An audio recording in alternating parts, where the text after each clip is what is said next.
Os áudios vazaram e, junto com eles, caiu a narrativa construída pela família Bolsonaro. Reportagens do Intercept Brasil revelam que o senador Flávio Bolsonaro tinha uma relação mais que amigável com Daniel Worcaro. A proximidade permitiu que o pré-candidato à presidência pedisse e até cobrasse milhões de reais do banqueiro, inclusive um dia antes da prisão do dono do Banco Master. Nas conversas, Flávio Bolsonaro diz que o dinheiro é para financiar o Dark Horse, um filme que conta a história sobre o Jair Bolsonaro. O problema é que o Worcaro não era qualquer investidor. Segundo as mensagens reveladas, o Flávio teria pedido cerca de 134 milhões de reais ao Worcaro para bancar a produção. Do total, recebeu 61 milhões, um orçamento considerado gigantesco até para os padrões de Hollywood. Mas a crise não parou. Os documentos obtidos pelo Intercept mostram que o Eduardo Bolsonaro também tinha poder sobre a estrutura financeira do projeto. Contratos apontam o Eduardo como produtor executivo do filme, com influência direta sobre captação e gestão de recursos. E mais, mensagens indicam a preocupação em movimentar dinheiro para os Estados Unidos sem chamar a atenção das autoridades financeiras. Se de um lado o clã Bolsonaro negava publicamente a proximidade com Worcaro, os documentos apontam uma série de mensagens em tom íntimo, reuniões e convites para encontros e jantares. Se o plano era manter a ficção, o que se vê é a realidade diante dos fatos, suspeitas, contradições e um escândalo que já começa a atingir a candidatura do Flávio Bolsonaro. Quarta-feira, 20 de maio de 2026.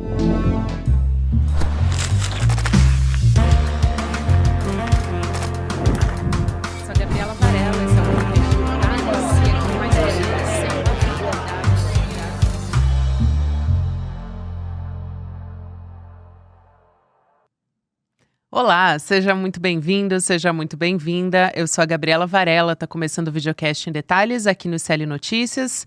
De segunda a sexta-feira, a gente analisa uma temática, uma notícia importante do momento.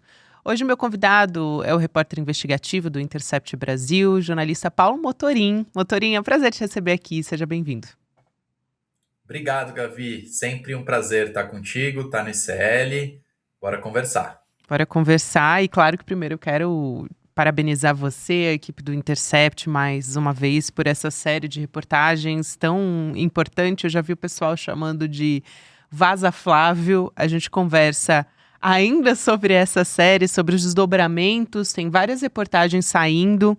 Agora, uma que saiu no Metrópolis é de que o Flávio, mostrando que o Flávio Bolsonaro visitou o Daniel Worcaro em casa depois da prisão. Então, o Flávio agora está nessa operação de tentar soltar a mão do Daniel Worcaro de qualquer jeito, pelo menos em público, né? Ele veio agora dizendo numa coletiva para jornalistas que a visita em prisão domiciliar foi para colocar um ponto final nessa história. A história é a reportagem que vocês escreveram, que veio ao ar na semana passada, mostrando que o Worcaro teria financiado 61 milhões de reais, né? A produção do filme sobre a biografia do Jair Bolsonaro, o Dark Horse. Isso até, eu não estou falando aqui do valor prometido, né? Que é muito maior, é o dobro disso. Mas vamos lá, sobre essa declaração, esse distanciamento que ele está tentando fazer, né? Ele disse até que se ele soubesse que era tão grave, ele teria buscado outro investidor, assim, deu uma de, eu não sabia que ele estava tão enrolado, né? Mas já tinha dado outras entrevistas com outras justificativas e até de que não era próximo do Worcaro, justificando que eram por conta do contrato de confidencialidade. Esse pronunciamento me parece muito casado com o reflexo das pesquisas, né? Que mostra a campanha do Flávio Bolsonaro desgastada. Pois é, Gabi. Acho que é importante relembrar que a nossa primeira reportagem tinha como seu título curto, o título destacado, a frase proferida pelo senador Flávio Bolsonaro, que era a seguinte: estou e sempre estarei contigo, irmão. Uhum. E até determinado momento ele cumpriu essa palavra, porque a última mensagem enviada pelo Flávio ao Daniel Worcaro, que a gente teve acesso, foi enviada um dia antes da prisão do banqueiro, tentando fugir do país. E agora, com essa revelação do site Metrópolis, que na realidade foi uma revelação feita pelo próprio senador em reunião com parlamentares no dia anterior, ele chegou a fazer essa confissão, cobrado pelos seus pares de que deveria apresentar todos os seus podres, né, todas as sua ficha suja, todas as suas questões, antes de começar a campanha eleitoral. Ele fez essa confissão aos aliados e isso acabou vazando para a imprensa, e o Metrópolis conta essa história de que mesmo depois da prisão, quando Vorcaro estava em prisão domiciliar, Flávio fez uma visita em sua residência em São Paulo. Então, até determinado momento, Flávio cumpriu a promessa de que estaria e sempre estaria com o banqueiro. Agora, às vésperas da campanha eleitoral, depois da nossa série de reportagens, de fato, ele tenta largar a mão, mas que isso demorou, porque o primeiro registro que a gente tem desse contato ocorreu em novembro de 2024, quando a imprensa já iniciava a reportar a fraude bancária sem precedentes cometidas pelo Master, termina em dezembro de 2025 e depois disso, ainda depois da prisão, ainda há uma visita do senador na casa do Vorcaro. Então, são várias idas e vindas, mentiras e desmentidos, mas por um determinado momento, Flávio cumpriu fielmente a sua promessa de que estaria ao lado do banqueiro, Gabi. Sem dúvida, Motorim. E uma reportagem que vocês publicam agora mostra também o elo com o Mário Frias, que era secretário do Jair Bolsonaro, né? Então, aqui para trazer um trechinho da conversa do Frias com o Daniel Vorcaro, no dia 22 de dezembro de 2024, tem ali traços de intimidade. Eles dizem que é o jeito de falar do carioca, né? Fala, irmão, na igreja, quando sair eu te chamo. E aí ele responde, ok, irmão. E o que me chama a atenção é a mensagem que vem na sequência, quando ele diz: esse filme é o grande milagre, ele será capaz de tocar o coração de milhões de pessoas em todo o mundo. O planeta está despertando e o filme terá um papel histórico imprescindível para as futuras gerações. Muito obrigado. Ele é uma questão de justiça divina. Será um filme de fé e superação. E aí o Vorcaro responde: eu tenho certeza disso. Depois ele diz que o Jair Bolsonaro precisa ter a sua verdadeira história revelada, que 2026 é do Brasil e deseja, né? Deus te abençoe, meu brother. Então, parece que mostra ali mais uma conexão do Daniel Vorcaro, uma relação de intimidade, e até que Vorcaro era bolsonarista, né? Teve o financiamento da campanha por meio do cunhado dele, o Fabiano Zettel, tem o filme, que é a primeira reportagem que vocês trazem dessa série. Então, não tem uma enganação, né? Que é o que o Flávio agora está tentando colocar nessa coletiva para os jornalistas. Ele meio que parece nessa posição de vítima, né? De que eles se enganaram com o Daniel Vorcaro. Ele era o principal financiador dessa história toda. Agora isso está se desdobrando, isso está aparecendo, né? Exatamente, Gabi. Essa conversa que você menciona, para mim, ela é chave. Ela é muito importante para entender todo esse enredo. Porque o que a imprensa reportou e o que a gente tem entendido das relações do Daniel Vorcaro com políticos brasileiros é que sim, ele fazia benesses a essas figuras com a expectativa de que tivesse algo em troca. E em muitos casos, como por exemplo do senador Ciro Nogueira, do PP do Piauí, a Polícia Federal entende que houve uma contrapartida, como, por exemplo, o projeto apresentado pelo senador piauiense, que aumentava o limite para ressarcimento no Fundo Garantidor de Crédito, uma medida que beneficiava diretamente o Banco Master. No caso do Flávio Bolsonaro, a gente segue investigando, e no ICL, tenho certeza que todos os veículos de imprensa brasileiros estão tentando lançar um olhar e investigar quais possíveis contrapartidas esse apoio rendeu, mas o que esse diálogo indica é que, para além de apoio político, o Daniel Vorcaro também mantinha um alinhamento político-ideológico com essas figuras.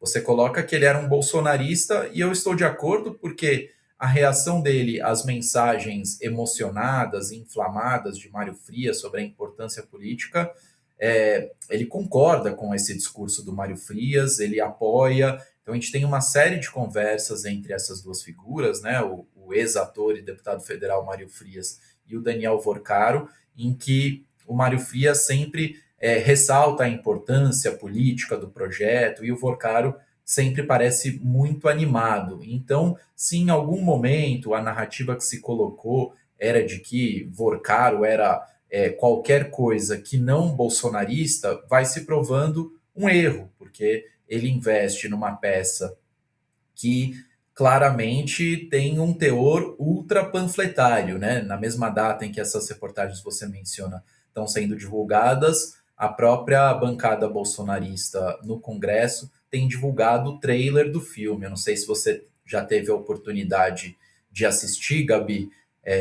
Eu nunca confiei muito no potencial estético e criativo da extrema-direita, da ultradireita brasileira, mas o que fica muito claro com esse trailer, mais do que um questionamento à estética e ao projeto audiovisual, é que é um filme absolutamente panfletário, né? Um filme que podia ser uma peça eleitoral, que coloca Jair Bolsonaro num lugar de herói, que tem um enredo bastante simplista e acrítico, né? Pelo que a gente percebe do trailer, e a gente também teve acesso à íntegra do roteiro já há alguns meses, então nunca foi uma dúvida de que o apoio a esse filme significa também o apoio a essa visão de mundo, né? A essa visão sobre Jair Bolsonaro.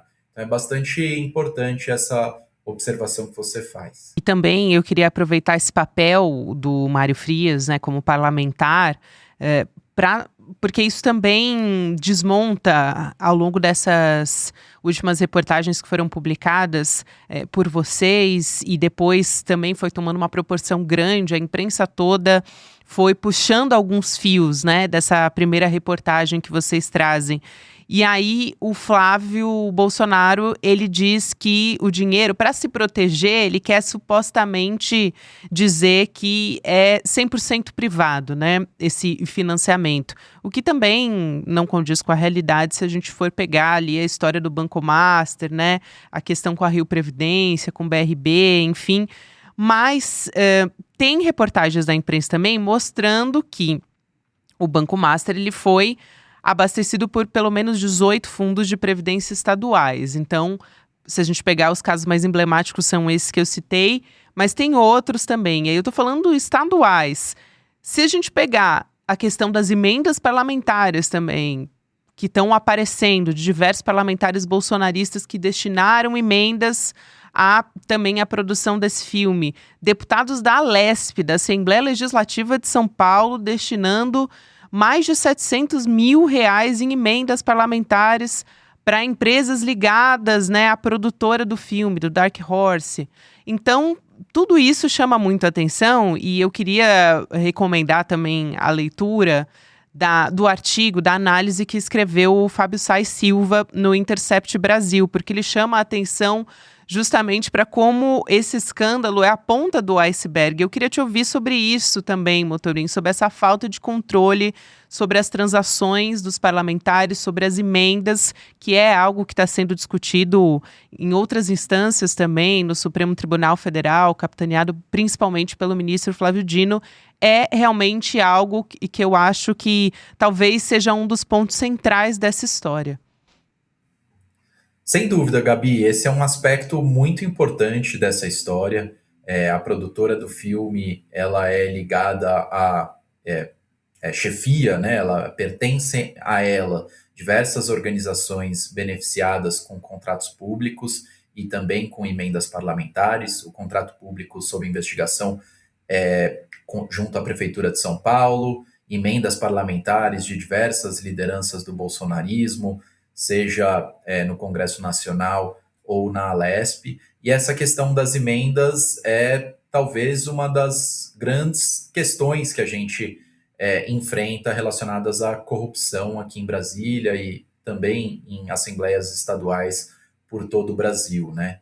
Nos últimos 10 anos, quase todo o orçamento público federal, minto, quase todo não, mas mais de um terço, se aproximando de 50% do orçamento público federal, ele já não é mais de prerrogativa do Poder Executivo Federal, né? Ele passa a ser executado por parlamentares, em um primeiro momento, inclusive com o orçamento secreto, né, emendas sem o menor tipo de transparência, em um escândalo revelado lá atrás pelo meu colega aqui de Brasília, Breno Pires, quando ainda era jornalista do Estadão, e até hoje é uma questão um pouco resolvida, né, em que o Congresso Nacional faz algumas microconcessões em termos de transparência, é cobrado pela Justiça, depois atende, volta a encontrar subterfúgios para que esse dinheiro seja destinado sem tanta transparência num segundo momento. Então, é um imbróglio aí que já se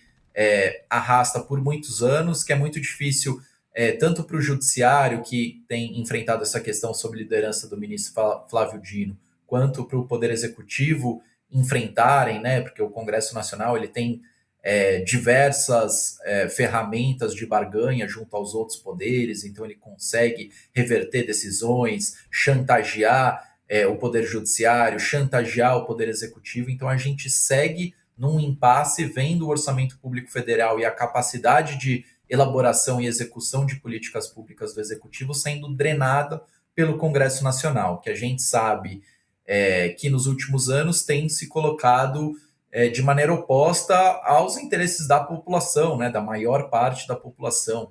Nessa mesma coletiva dessa terça-feira, em que o Flávio Bolsonaro explica a sua relação com o Daniel Vorcaro à imprensa, ele também usa o mesmo espaço para apresentar um projeto que se opõe ao fim da escala 6x1, que é uma vontade da imensa maioria da população brasileira, reafirmada por várias pesquisas, né? Então, sem dúvida, essa questão das emendas e do controle do orçamento federal por esse Congresso Nacional é bastante grave, né? E no caso do filme, mais uma vez, aparece esse dinheiro proveniente das emendas complementando a circulação de dinheiro desse ecossistema chefiado pela Karina da Gama, que também é produtora do filme Dark Horse. E logo depois da publicação dessa reportagem pelo Intercept também tem uma milícia digital que está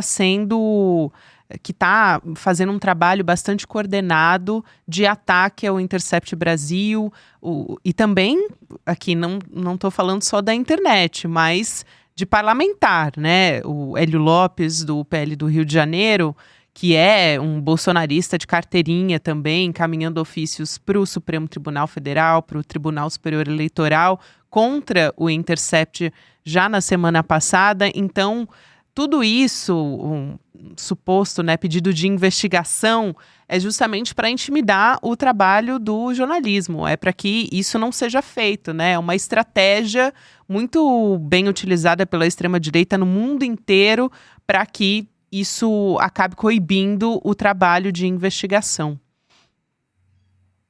Sem dúvida, Gabi. A gente sabe que esses ataques eles podem acontecer na vida real, na prática. Essas ameaças elas podem sim se transformar em um risco real para a vida dos jornalistas, mas a gente sabe que o objetivo inicial dessas tentativas de constrangimento do nosso trabalho é para que ele seja interrompido, é para que a gente não siga em frente.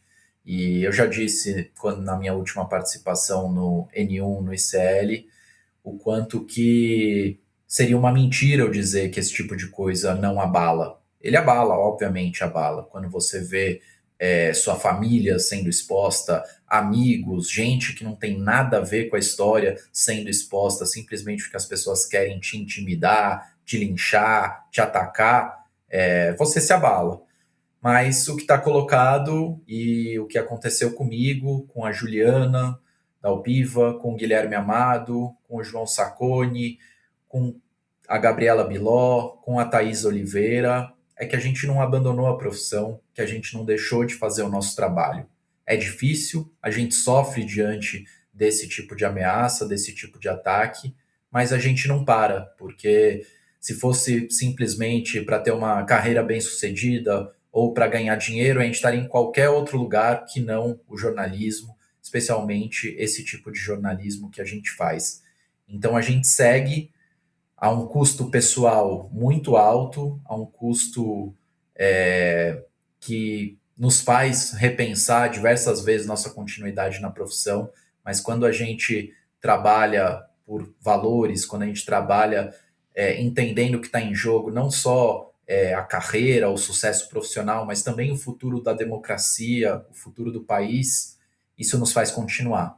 E a gente está aqui, continuando. Enquanto a gente conversa, tem um deputado federal caluniando a mim e a equipe do Intercept, tem senador tentando fazer com que a Polícia Federal nos investigue, tem as mais diversas tentativas de ataque, e a gente segue porque a gente acredita no que faz, e é em função do trabalho de repórteres como todos esses que eu mencionei, e de fontes também que se colocam em risco para fazer com que a sociedade esteja bem informada, que fatos importantes como esses revelados nos últimos dias chegam ao conhecimento de todos. É isso, e o custo também é muito alto, né, Motorim, de ter 4 anos do Jair Bolsonaro num governo em que teve uma pandemia também, em que milhares de pessoas morreram.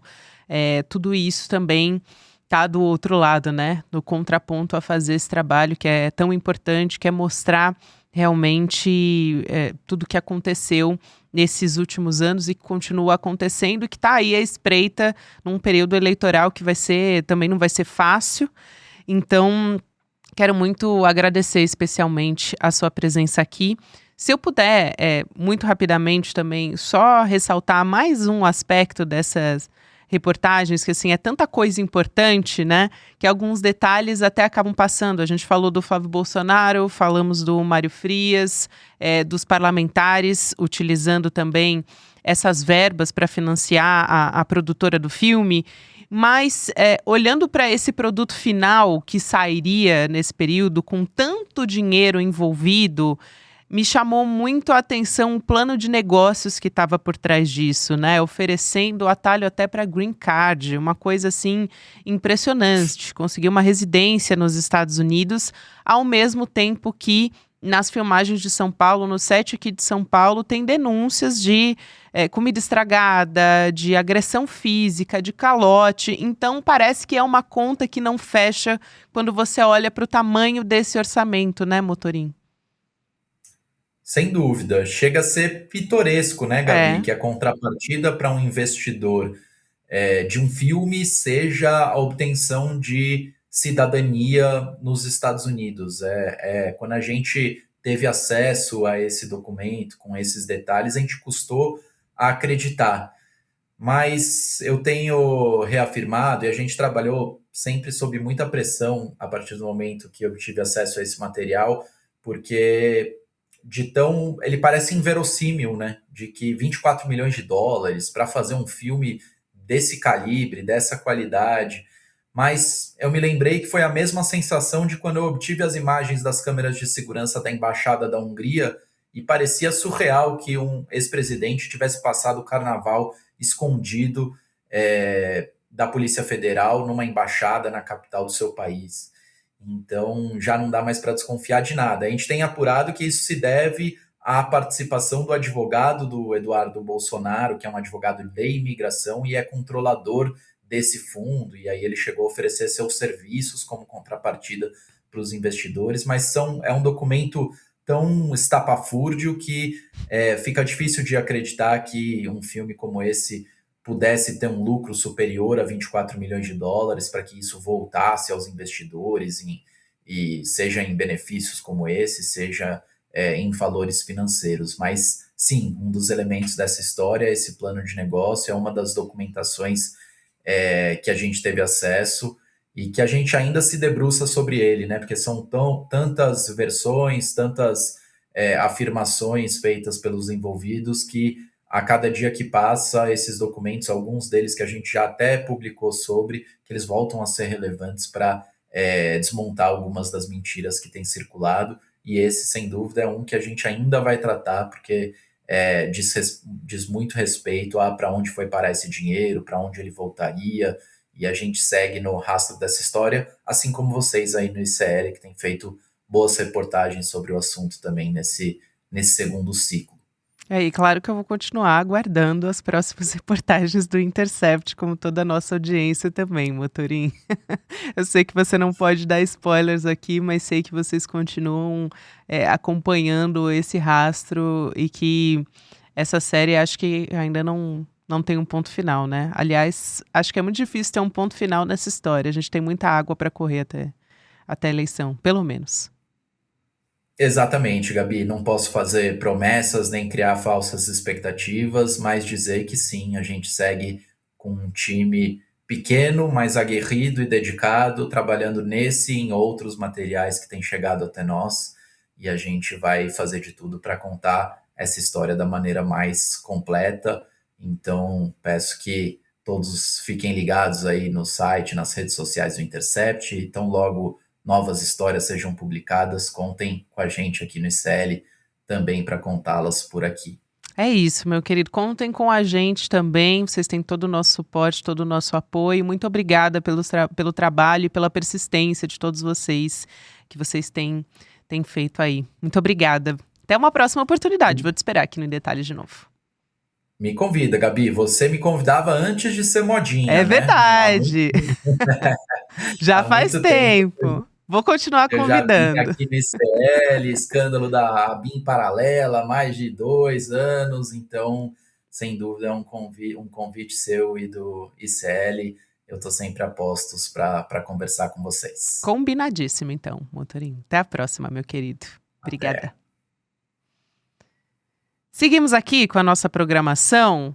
A gente teve a estreia neste final de semana da série do Bandidos de Farda. Agora há pouco a gente falou do trabalho da Juliana Dalpiva, também do Igor Melo, Shirley Alves, Chico Otávio trabalhando nessa série que está publicada no nosso site, que agora está consolidada em um documentário original do ICL, que traz informações muito relevantes para a nossa história, para a nossa democracia. Eu te convido a assistir. Esse replay está disponível por tempo bastante limitado, então você vai em detalhesicl.com.br, assiste, e enquanto estiver disponível esse replay, você também pode assinar o ICL e garantir alguns presentes. Por exemplo, vou citar, aqui eu não estou com eles em mãos, mas tem o livro da Juliana Dalpiva sobre a vida do deputado Rubens Paiva, que foi morto também pela ditadura militar. A Juliana já está estudando a história da ditadura e revirando documentos desse período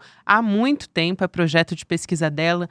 Tem esse livro maravilhoso que você ganha se virar assinante do ICL agora, e também a nossa revista Liberta física, gente, nessa edição especial sobre a Bandidos de Farda. Então você vai receber e poder guardar a nossa revista Liberta nessa edição especial em mãos. Eu amei, eu sou suspeita, mas foram os presentes que eu mais gostei. Tem também a pulseirinha de assinante do ICL fazendo parte da nossa comunidade. Vale a pena acompanhar todas as revelações que estão ligadas a esses arquivos do coronel Ciro Etchegóin, conhecido como o Dr. Bruno, torturador e criminoso da ditadura militar. A gente continua aqui na nossa programação com o Mercado Investimentos, depois tem o Rolê ICL, e você pode ouvir o Em Detalhes em qualquer momento do seu dia nas plataformas de áudio. Tem conteúdo novo de segunda a sexta-feira. Até a próxima!